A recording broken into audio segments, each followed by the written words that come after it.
everyone, and welcome to Taproot's webinar, Strategies to Mobilize Your Social Media Followers Around a Cause. My name is Samina Usmani, and I'm the content manager here at Taproot. And before we begin, just a few logistical notes. I'm joined here by my Taproot colleague, Susmitha Chinny, who will be covering the chat box during the presentation. All attendees will be muted, so please ask your questions in that chat box. And go ahead right now and introduce yourself and definitely your organization in the chat now. Give us your LinkedIn also. And this webinar is being recorded. We will share the recording in an email later today. And as you can see, we have turned on closed captioning, but you do have the option to turn them off for yourself. In the right sidebar next to the AV pod, you can click on the gear icon, and then you can toggle off or on the turn on captions. And now I'd like to introduce our guest speaker, Katherine Russell. She's the founder and CEO of Transformative Justice Solutions, which offers strategic growth consulting for social justice organizations. She has trained multiple Speakers Bureau cohorts to highlight the voices of people with lived experience in social justice issues. And in the last decade, she has focused on program design for formerly incarcerated women, survivors of domestic violence, and criminal justice reform. And she's a Taproot volunteer, which we love. So Katherine, welcome, and thank you so much for joining us. Thank you for having me, Samina, and thank you for all your help and leading up to this event. And thank you to Taproot for all the work it does, because when I started my company, volunteering through Taproot was a wonderful way to connect with people and give back. And I'm just so glad I've connected with this organization. So.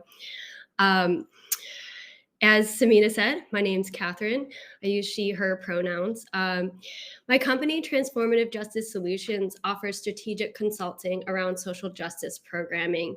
We have specific attention to storytelling and amplifying the voices of people with lived experience. So my company does consulting around building speakers bureaus. We have a repertoire of trainings we offer, and we provide leadership development around social justice. I myself grew up with a chronic lung disease, and I'm actually a double lung transplant recipient, 11 years out. My awareness of how I fit into this world has always been built around stories. They've helped me feel context in my healing journey and really helped me figure out where I fit. I participate as a person with lived experience on multiple committees with the Cystic Fibrosis Foundation, and I've been a speaker for their fundraisers, and I know what it's like to be in a space where everyone's eyes are on me because of something different about me. I've also been on the other end of that. I've spent the past decade pursuing my career in criminal justice reform and social justice, and I've trained dozens of women to share their experiences with disease, the criminal justice system, domestic violence, human trafficking, and other forms of trauma. So my personal experience combined with that experience, with my professional experience, have really allowed me to identify some important takeaways around ensuring people feel heard, respected, and seen in spaces where they were historically excluded. And today, I want to cover some of those, ethical angles of storytelling, in addition to helping us all think through some social media strategies that can call your followers to participate in your social change campaigns. So I see people are sharing where they're from already. And so, oh, cool. We actually have someone from Cystic Fibrosis Foundation in Atlanta. That's awesome. So I'd like to kind of just get some context on your organization and what causes you're championing, because I think we probably have a broad span here. And any challenges you're hoping to navigate better by attending this webinar. I think it could also help if you tell me or share a little bit with each other how big your communications department is if you have one, because I think we have a range here, especially when it comes to nonprofits. You have multiple individuals wearing a lot of hats, and not everybody has the resources for a comms department. And it can be a lot kind of maintaining social media and actually being strategic about how to do that. So let me just take a peek at who's here. Okay. We have people who meet basic needs, rent. That's great. We see people in housing, peace education. So if we were in the same room, I would probably make a joke like, look around, these are your competitors. But we're on a webinar, so thankfully you don't have that tension going on. But no, in all seriousness, we actually, I think, have enough attention spans to go around. There's 4.59 billion social media users, and people are spending a lot of time on social media. And I think what you can gather from all the variety of attendees today is that there's a lot to care about. There's a lot of causes that need our attention. And so no one cause is more important than the other. But how do we get people's attention? How do you get them to care about your cause and what you're asking them to do? So I think you can cut through a lot of the resources and manpower that are demanding your that social media management demands by really exploring strategies around how to do it the most effective way possible. So I'm going to start with a question around strategy. What do you want your social media followers to do? I'm wondering if you've asked yourself that question. Because everyone knows you're supposed to have a social media presence. It makes you look relevant. It makes you look, you're doing the work, and it helps really highlight your work. But why are you doing it? What is the end goal that you want? I think if you're just posting for the sake of posting, you aren't being strategic in pulling out the results that you want. And the difference between being strategic and tactical is that the tactics are just the steps you're taking. And if you don't have an overarching plan, you're merely taking steps with no direction. You're kind of moving in a direction without an end address or map. So you need to begin with your end goal in mind. What do you want your followers to do? And I think there's probably a range of answers to that question. Do you want them to donate? Do you want them to sign your petition? Do you want them to be joining you when you call them to, go out and demonstrate when something happens? Or do you want them to be calling representatives for you? So just some tips around that. Always be intentional with your social media. I think that's a very hard thing to do, actually, because who has time, especially if you don't have a comms department? But never post just for the sake of posting because you're supposed to or because it's been a while. I think a lot of times I've seen organizations do that, and they post something that's so irrelevant to their cause or so fluffy that it's not really going to hit anybody. It's not really going to actually do any favors for your social media presence. So why do it at all? So I think you should plan your campaign and plan specific campaigns around outcomes you want to achieve. And think about communications, your communication is actually complementing your organization's strategic plan as a whole. So come together as an organization and be sure that your comms team is communicating with your general teams that are doing the work. Because I think the most important takeaway from that is you need organizational alignment. You need to be sure that everything that's coming out from your communications is aligning with the work that you're doing and where you want to go as an organization. Because that's the ultimate goal of comms. It's to make sure that you get where you want to go. And I see the auto translate said cops, but it's comms.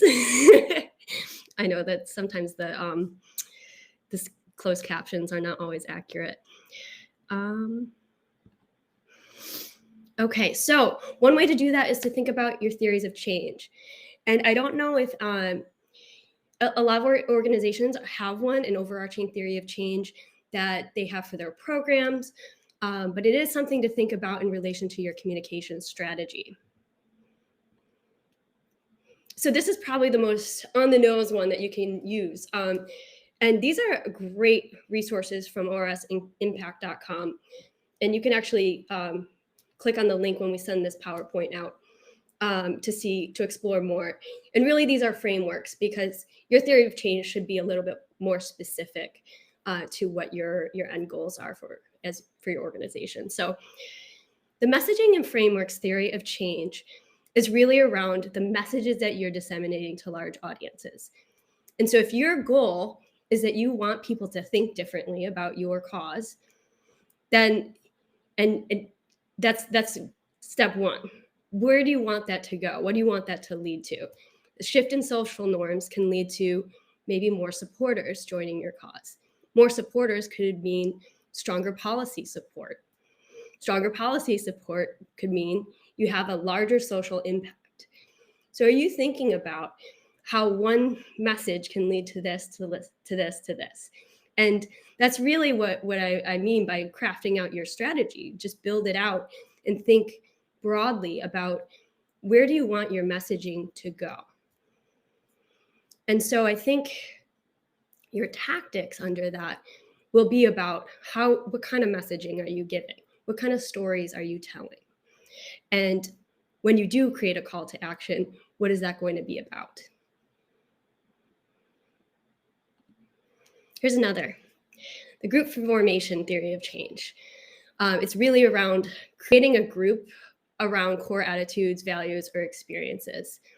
And so this is generally one that's about bringing people who are already going to be allies into a group. And so you're reaching out. Your outreach is mostly going to be for people whose minds you don't need to change. It's people that are going to be allies in your cause. And so your messaging isn't really about changing minds and hearts. It's more about how do we unify people around this cause? How do we get our allies motivated? So the hope is always that our messaging will cause this shift in social norms. But then this one branches off into your next goal is to have strengthened alliances. And really that's the thinking is that if you have a solid group that all agrees and cares that a cause is important, then you have a network of people working toward this goal. And so when you have this network, you can be this communications channel to bring them together into action. So another thing that might come from this is helping build capacity for organizations. You might be creating messaging that helps direct smaller organizations to action, direct coalition work, provide resources to people. So if you're following this theory of change, you're really building coalitions of people that can contribute to your end goals. And here's just one more example is the grassroots theory of change, which this is really more about organizing people. And I think it's more for people who are in advocacy, and they're looking at ways to build capacity for organizers through their messaging. So if your organization aims to build capacity, aims to have change, you should be building your communications plan around that theory of change and around what your organizational goals are. So I think really I just encourage you to explore these theories of change if you don't have one for your organization or your programs, so that you have a really solid understanding of what exactly your end goals are. And so you're not being just tactical about your social media posts, but you have a strategy and you know where you're going with it. And that can make you more intentional with your messaging. Now, some tips on calls to action.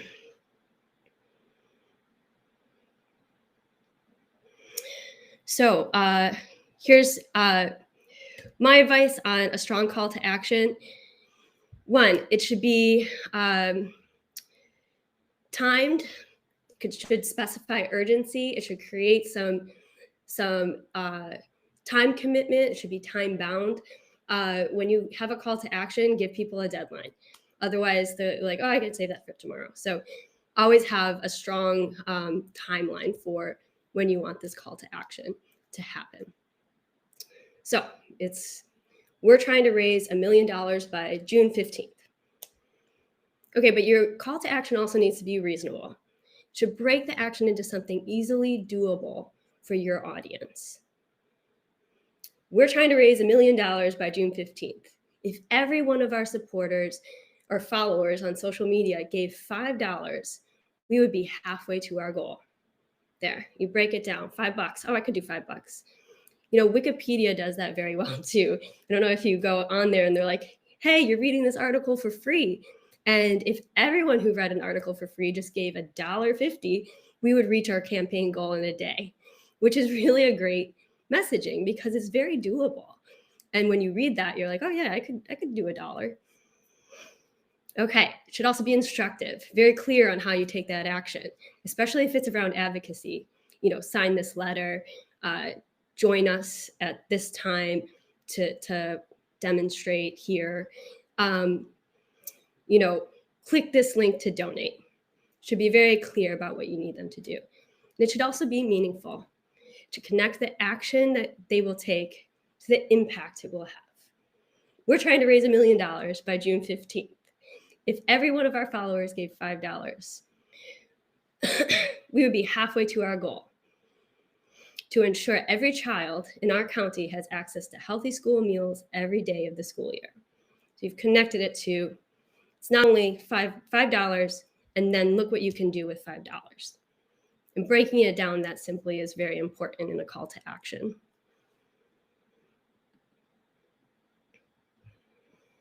Here's an example. 3 minutes of your time, reasonable, time-bound, can save a life. Sign the petition to fund our new cancer study. So people know what it's about, they know what they can do. I wonder, is there anything that you would add to this based on the trim technique?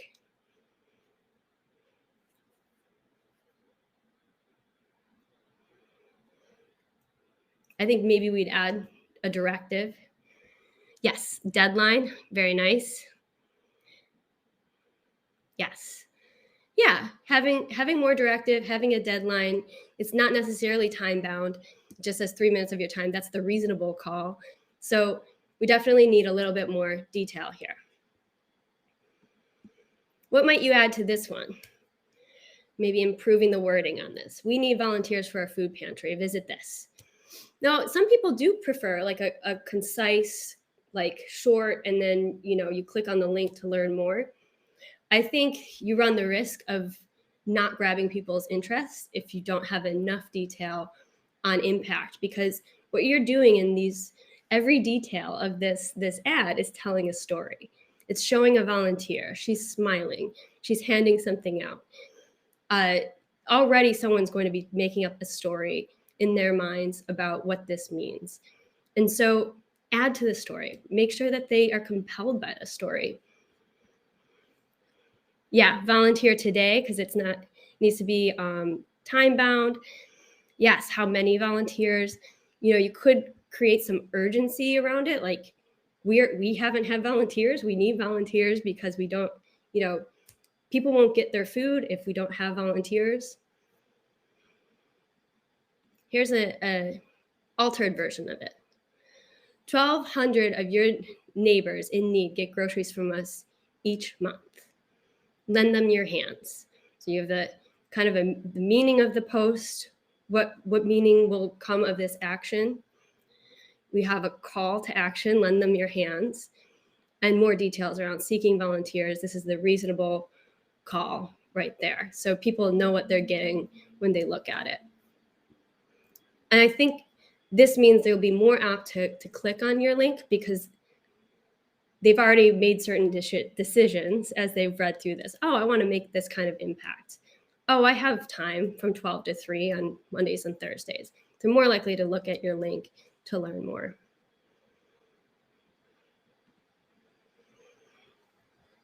Whenever you have a call to action, it should be accompanied by a story. I think we kind of say this to death, right? Like, stories are so important when it comes to fundraising, when it comes to getting people to care about your cause. People want to hear stories. We're wired for stories. So uh, being compelling is, of course, not always easy to do. And I think that's the heart of the question for many nonprofits is, okay, well, what does that mean? How do we create compelling stories? And I think many people do struggle with that. So we'll get into a little bit of also using the stories of people with lived experience. So that helps you create content, but we want to do that in sensitive and ethical ways. Now, I apologize if you have a communications background, because this might be a little rudimentary, but I don't know. There's probably a span of attendees here. So you can't be compelling unless you know the answer to these questions. Whose attention you want, what interests your audience, and where your audience goes. So I think one thing to kind of think of ahead of time is, how are you accessing the majority of your social media? Is it on your desktop, on your laptop, on your phone? And if you primarily use your phone to access social media, you're like 91% of users.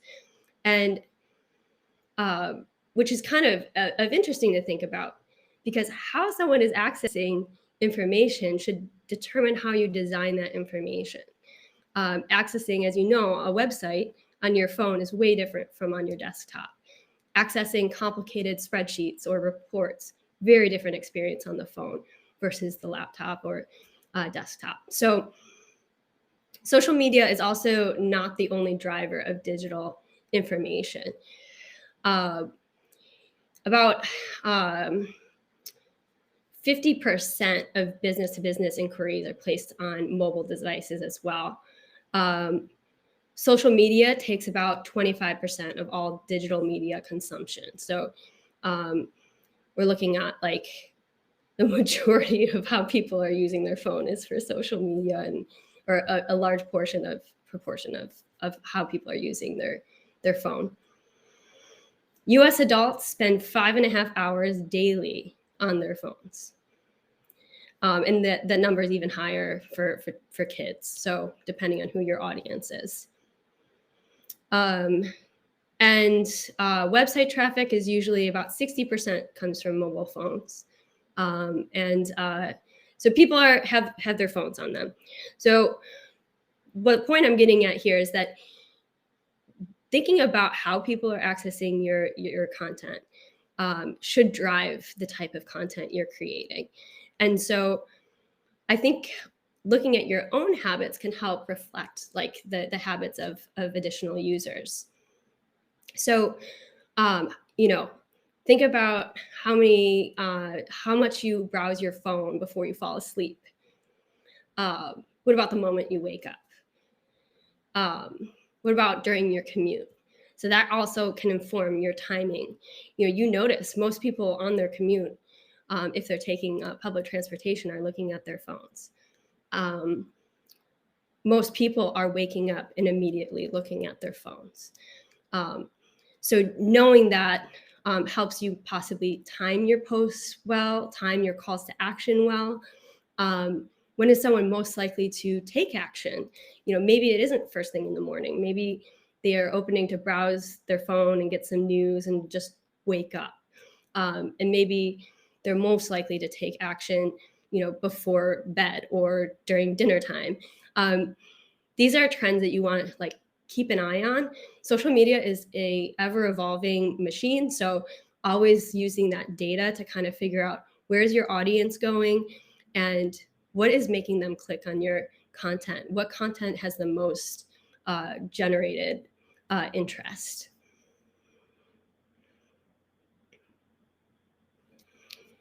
And also thinking about types of social media that different age demographics use. We know older social media users tend toward Facebook, younger users tend toward TikTok. Millennials tend toward Instagram. So knowing like the age demographics and where they are trending might inform you where to post stuff. If you're trying to reach like an older intellectual audience, maybe it's not worth your time to use a TikTok account, set that up.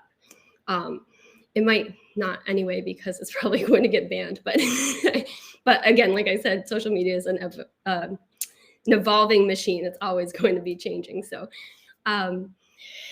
yeah, thinking about where your audience is. And this is probably driving that point ever more. Marketing is no longer about the stuff that you make, but about the stories you tell. And this is cross industries. Like it's not just for nonprofits, not just for causes. This is across brands, across industries.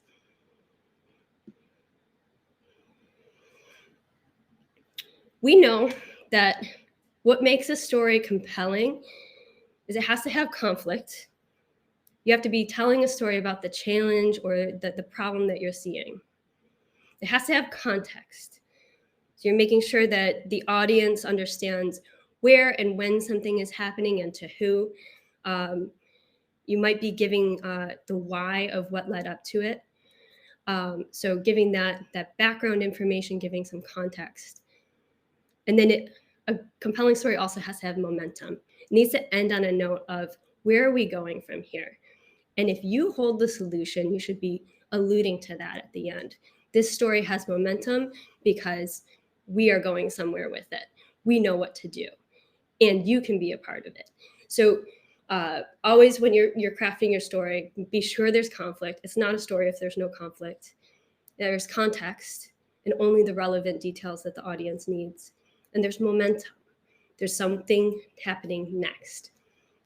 I think a really great account that I follow is Humans of New York. And I don't know, a lot of people follow that account, but I think it's a great example of storytelling.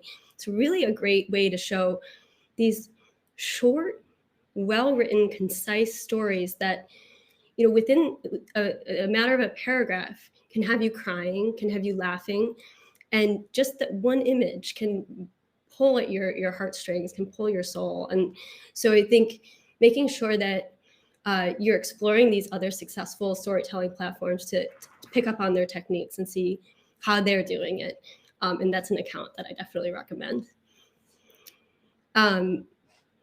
So if your strategy is storytelling to connect followers to your cause and call to action, some tactics that you might be using are humor, pulling at the heartstrings.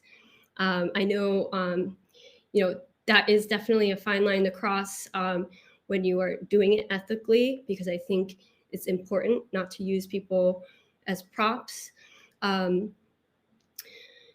Creating empathy with issues that overlap, that's an important one. So many people can relate to issues that are affected by your issue. And I think I'm getting at that because working in criminal justice, not many people care about criminal justice issues. When I'm in my little bubble, of course, everybody cares about it. And then when I step out of that bubble, I realize, the general public is not really as passionate as I am about criminal justice reform. And that might be true for a multitude of causes. People are in their own world, their own zone, worrying about the kids, worrying about the house, whatever, and not thinking about how passionately they should care about your cause. For me, making sure that people relate to issues that are related to incarceration, if they don't feel that they are personally affected by it, I tell a story that helps them empathize. The majority of people who are incarcerated have experienced early childhood trauma. If we just address early childhood trauma, the rates of incarceration will go down. We can tell a story about how pregnant women are being shackled during their birth and during their pregnancy, and the impact this has on a baby. People care about innocent lives that are impacted by the system. So if you have a challenging cause, find that common thread of empathy. what issues overlap with yours, that you can tell a story that connects them instantly to it. So someone who has never had a relative or never been incarcerated will be able to resonate with that story because, well, if they have children or if they know someone who's had children, most people can relate to this understanding of, wow, childbirth while shackled, that sounds terrible. Let's do something about it. Of course, using statistics and data is very important. Tie it with a narrative because it resonates with some people that they just want to see the problem and the outcomes, and so how you weave those together is really important. And then individualize an issue, illustrate your direct impact on someone's life. Telling one person's story can help illustrate that, even though if it's not totally representing the thousands that you serve. And part of doing that is including the voices of people with lived experience. So I want to give a more silly example than talking about criminal justice reform. But, people who are working to save snail species from going extinct. That's not necessarily a cause that inspires a lot of passion for people. But this article, I felt, really found a way to get people to care. And I think this might be an overused title where people say, here's why that matters. But it gets a lot of clicks. So finding a way to wordsmith, this is happening, this is why you should care, right off the bat. It's a very pointed title. Of course, they use humor, which I think is a great technique for an issue like this. It really catches the reader's interest and also acknowledges that, hey, most people don't really care about this issue, but then they move into connecting it to a larger cause we can care about. So maybe you don't care about these specific snail species. They don't have anything to do with your life. But you should care because they affect the whole ecosystem. And they go into talking about how this species relies on this snail species. And, the cure for this disease, or this is used in this medicine. And if these snails go extinct, then this also will be in jeopardy. So really helping connect to this broader understanding of why people should care. And I think ensuring that you're hitting on that large scope is really important.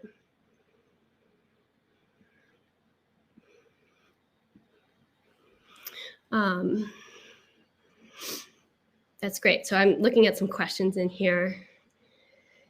Facebook fundraisers have been successful. Yeah, I think those are great.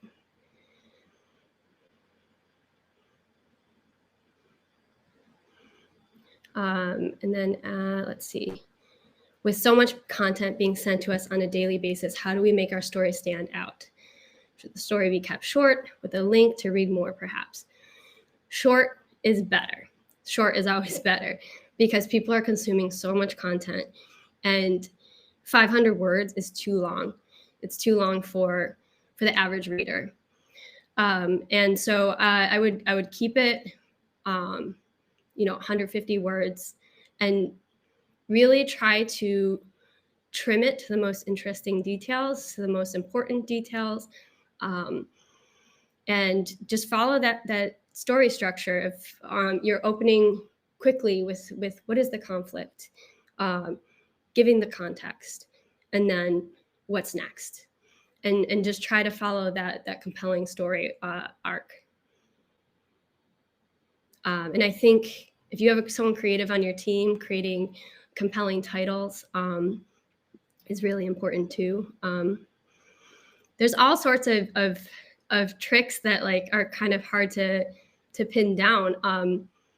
There's one study about how more emails are opened when there's a typo in the title, which is so bad for your brand to have typos in your title. But apparently more people want to see, oh, they did a typo, I want to open this and look for more. And so actually it's kind of interesting. You're a scientist of human behavior as you observe what works and what doesn't. So I thought this Instagram series was really interesting. Of course, it's easy to be interesting when you have beautiful animals that you're sharing pictures of. But this is from AUS Conservation, Australia Conservation. And they have an Instagram story with multiple slides, which I recommend. Don't try to fit it all in one. And they start with the drama. They start with the conflict. Almost a creature a day was added to the National Threatened Species list. They show the picture and what's going on with that species. Then they go to that call to action. Extinction is a choice. We need to stop destroying wildlife habitat if our children and their children are going to be able to appreciate Australian birds and animals like we can. So what common empathy, common ground are they going at here? It's not just about the birds, right? It's about children, your children, the future of your children. So they're pulling at that piece of empathy for you. Not necessarily like, hey, do you like birds? We do too. It's about the future of your children. And so they've really pulled in a broader thing to care about in order to be compelling. And so the last piece is momentum. This is what's next. This is a solvable problem, and this is what we can do about it.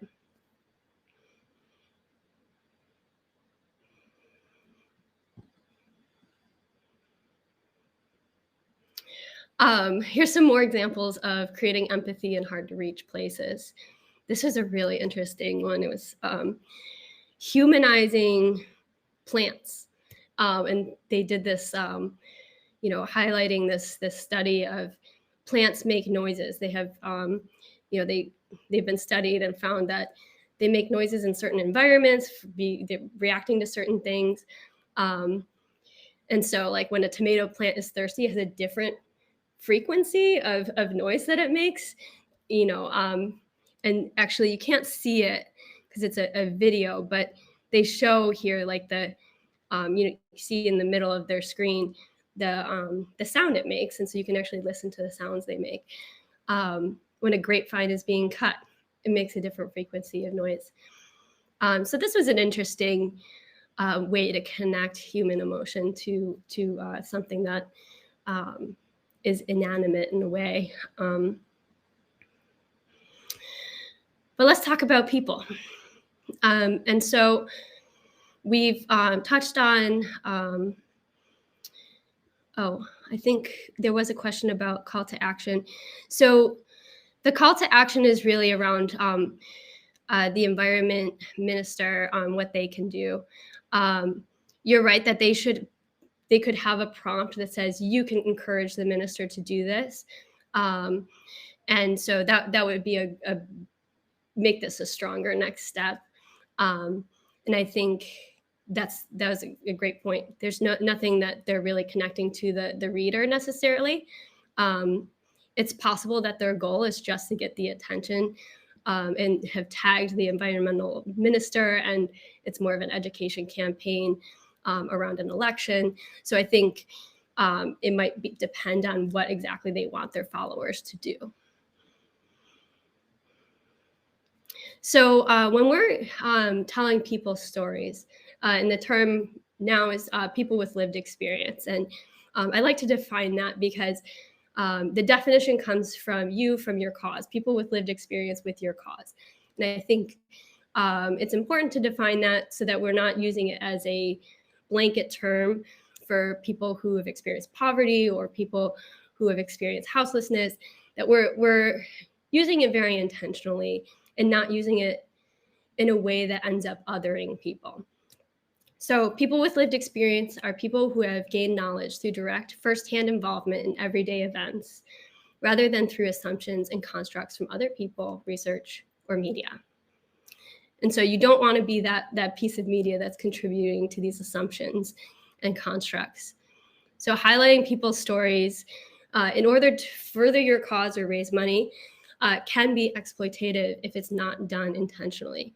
What I mean by othering people is when it's kind of a new verb that has come up in the past several years, but Othering is when you create a group out of someone else that points out their difference and makes that their sole identifier. So othering might be saying like, oh, those are disabled people. And rather than saying they're people who have disabilities, or making them out to be a separate group from yours. Using people's stories can cause harm if you're not intentional. You can re-traumatize people, especially if they're sharing a deep experience about their lives. So I think ultimately what we want to do is aim to be more than inclusive of voices. We want to bring people to the table with respect and genuine desire to have them be a part of the cause. In many cases, ceding power to let them have that space to be a voice in your cause.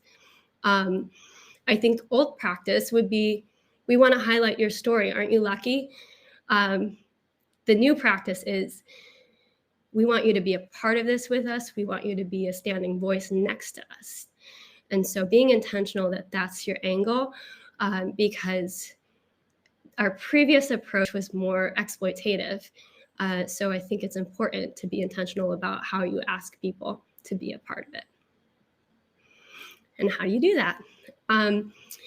So ethical storytelling should always be based in respect. I've created 3 tenets around this based in my work and based in what I've observed people's experience to be, and then based in my own personal experience and what it's been like sharing my story.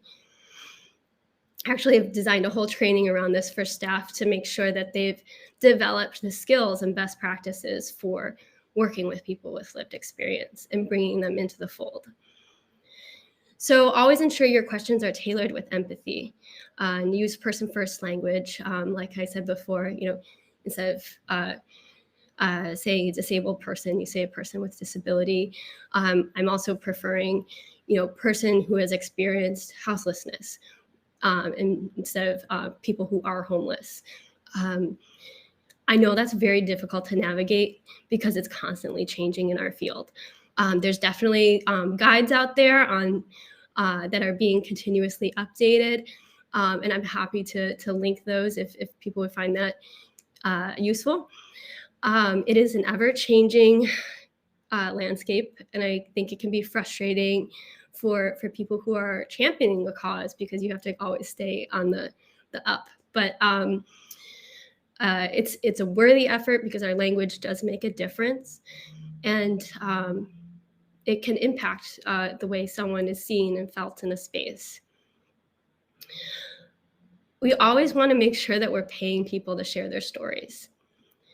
Treating them like their time and insight is expertise, because it is. It's just because they didn't go to school and get their PhD in it doesn't mean they don't have expertise. So I think it's very important as part of honoring their time, honoring their stories, to really compensate. And always consider what resources they need to take this time to share their stories. Do they need childcare assistance? Do they have access to Wi-Fi? Do they need translation or interpretation? Do they need a quiet space to take the call? This is all stuff you should be asking when you ask someone in to share their story, whether you're interviewing over Zoom or you're having them come in person. Do they need transportation help? This is all, even if you're giving them compensation, is it all going to be sucked up by childcare expenses? And so really thinking these things through. And then approaching people to share their stories always begins with trust. So be sure you've built those trusting relationships before you're really making that ask, assuming that you probably do have those relationships if you're highlighting a client that you've served. But I know in a lot of advocacy spaces, there's that disconnect. You have a research side and you don't necessarily have that connection to the community. So I recommend really building events around community and creating maybe a liaison relationship with someone in the community that is that bridge of trust, and really being intentional about having that relationship developed.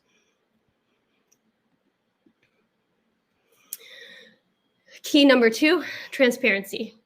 Always make participants aware of what they will be asked to share and be very clear on the medium. Will it be a video, podcast? Is it going to be in the newsletter, social media? Is it going to be used for a political campaign? Talk about how it will be used and for how long and who will see it. I think all of that stuff is very important. You might have new information come up during the interview, and at one point you're writing about their experience with houselessness, and suddenly you're talking about their experience with sexual assault. Well, whatever happens in the course of an interview, maybe the participant might not be expecting. So always clarify with them, do you want me to include this in the story? Is there anything that's off limits? And really have that conversation about where it's going to be shared. And the most important, this actually should be number 1, is control. Always be clear on who owns the story after it's published. And believe it or not, people think, oh, you're going to own my story now, and it's going to limit where I can tell my story. Always be clear about it. You own the video, you own the newsletter article, but you don't own their story. And always ensure participants have the ability to set boundaries around what and how they share.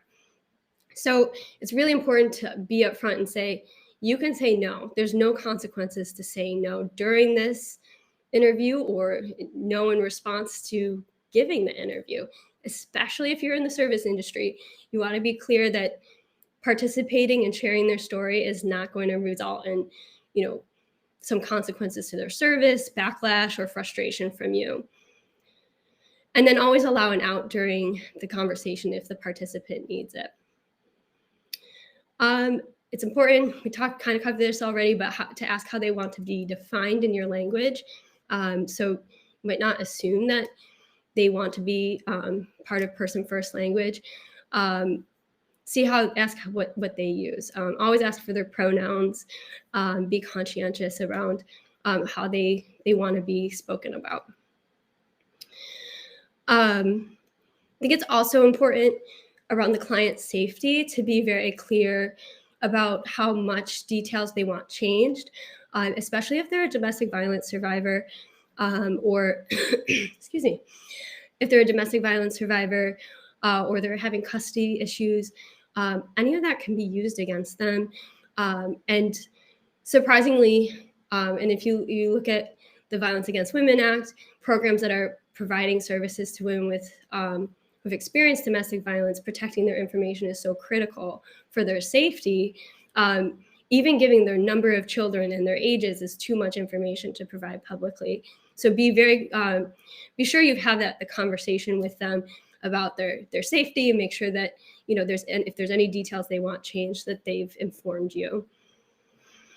And then, if possible, give participants the ability to see the content before it's released and approve it, especially if you're doing a newsletter article and you might want to use some flowery language and details. Give them some participation in that process. Yes. Yeah. Debbie says, I would think the storyteller would have final approval over communication prior to publishing. Yes, that's true. Surprisingly, does not always happen. I've given my interview to companies about my transplant story and really opened up, never saw the end result.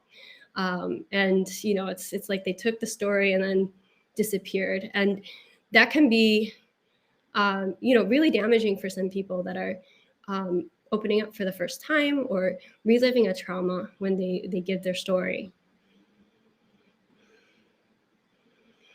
I'm going to share tips on content generation to kind of make it an easier lift. I did see some questions about that.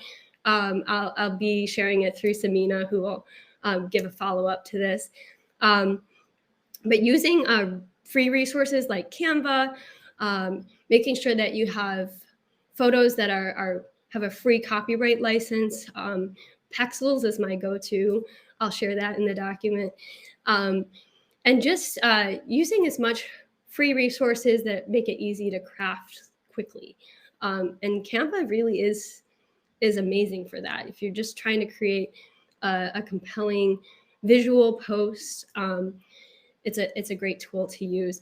And if you do have the budget, worth the investment in Pro, because you get all these stock images for free. And you can rest assured that they're not taken and violating some copyright license. So we'll be sharing that.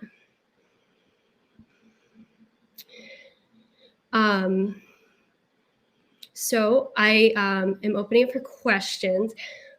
So let me see. I didn't know if Samina wanted to jump in with some questions that she's read as this has gone on. Yeah, I can jump in and help you if that's cool, because we've had some great ones. So I just want to thank everyone, and please keep entering the questions in the chat, because whatever has not been answered, we are going to hand over to Katherine to see, if she can get back to you. Katherine's given some amazing information, and we'll try and answer as many as we can in time remaining. But we also want to let you know that Taproot is here. Our volunteers can help you with your storytelling, your social media strategy. So please, after this, go to taprootplus.org and sign up. Make an account if you haven't already. So first, let's get into the questions. Natalie has asked, how should we balance the text and the ask on the graphic as opposed to in the caption for a social media post? So I just would remind you that the way people are using the content is they're scrolling on their phones, and so think about what catches your eye first.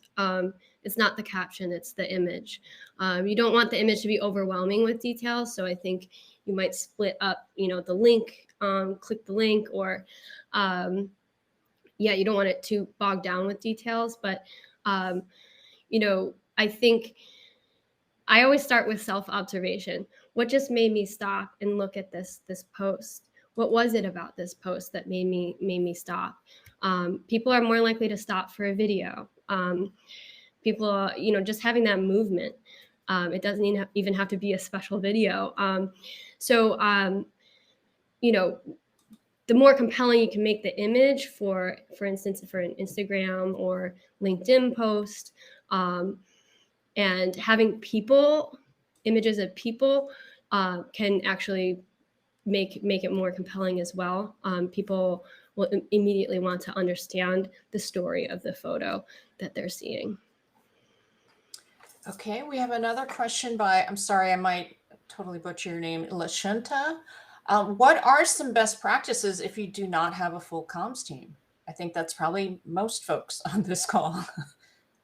Yeah, absolutely. I think I've seen some people mention in there, relying on volunteers is really important. I think having a strategy is going to cut a lot of your time,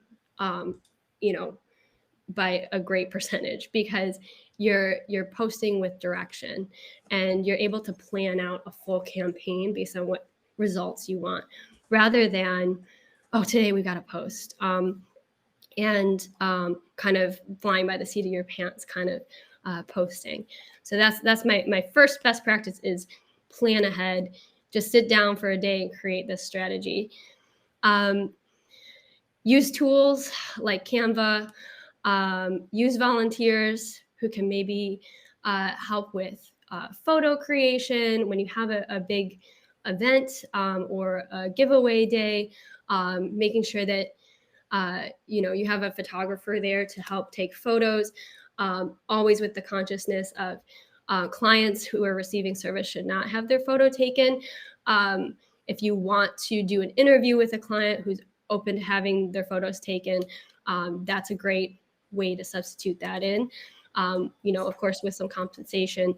And taking images of staff giving out things, I think is also a good way to kind of capture a moment. But really mining for talent in your volunteers, mine for talent in your staff. I mean, I just did an event and the coordinator is like, oh, I'm really good at photography. Okay, well, we need you to be the photographer for the event. And so it's really mining for talent where you can find it. And I'm going to push a little plug. If you don't have a team, Taproot is here. That's my last team, my last little push. We also have Debbie and Michael, and I'm sure other folks, they're interested in how to convert people who are social media followers into sustaining donors. Do you have any advice on that? It's such a good question. Engagement. You have to engage people who are following you. Don't take their likes for granted. Don't take their comments for granted. Engage with them and let them know there's a person behind your logo. And I think the most important way to transition into a relationship with them is, hey, they posted on your social media. Maybe you have an opportunity for them to show up in person and get to know you better. Send them a direct message or send them a comment in the chat, underneath the post. And that's how you keep people coming back and feeling attached to your organization. Okay. Jenny asks, how do you reconcile the thought that paying people for testimonials seems as though you're almost paying them for reviews? I can't imagine my donors feeling good that we are paying people for their stories. Yes, yeah, absolutely. And I think there's also that question of, if you're paying someone to testify too, you don't want to seem like you're paying for lobbying. So the distinction is always, we are paying you for your time. We are compensating you for your transportation, and you're wording it in that light, rather than, we're paying for a good review. I think that's the honest truth of what you're doing. Not paying someone is exploitative of your clients, and making sure that they're compensated for their time, not for their good review. And so also setting that expectation before your interview. Hey, you can say whatever you want about our organization. You don't need to endorse us. We just want to be able to share your story. Okay, and Hannah is asking, working in the mental health space, most of our quote unquote compelling stories cannot be shared publicly. And what other content would you recommend instead? Should we create personas based on the stories? Yes, that's a great question. And I do recommend creating personas around, kind of collectively, um, uh, amalgamating your data, and what is your typical client, that the data around your typical client, what is the story arc for your typical client. And I think just making sure you're not copying too many close details about their lives, and just being conscious of that. And then you can always, instead of doing direct approaches, put out a call to participate in storytelling, and offer, we can compensate you. We're doing a storytelling day. This will be shared in our newsletter. So only if you're comfortable sharing about your mental health journey, which a lot of people actually are. Okay, and Jose is asking a pertinent platform-specific question, and you might already know what this is. Are you seeing organizations continue to use Twitter, or are they going away? And if they are using it, are they using the Twitter blue, I guess it's the blue check? And if they aren't, have there been any other good alternatives that you've noticed? Yeah, so I'm not on Twitter. I know Twitter's lost a great many followers in the past several months, and Twitter Blue was not the success they expected it to be, especially after the whole fake account creation. I do recommend starting to explore alternatives to Twitter. I can't predict what's going to happen to it, but I would just follow it closely. And I think for some organizations, Elon Musk might present a conflict of values. So I would consider that as well. Okay, great. Well, we have come to the end of the hour here, and again, keep add. I see a lot of folks. Please keep adding questions, and we will send them over to Katherine. Yeah. And just another little reminder, like I said, Taproot Plus volunteers are here. And we'd also like to invite you to our next webinar on May 11th.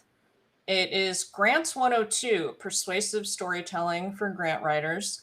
And if you missed Grants 101, the link will be available in the registration form. and in our follow-up email. And on behalf of Taproot, I'd really like to give a huge thank you to Katherine. We will be sending an email later today, not just with the recording of this webinar, but Katherine mentioned she has a great list of free tools. So we'll also be sharing that. And thank you to all of you for joining in. We appreciate it, and we hope to see you next time. Bye-bye. Thank you all.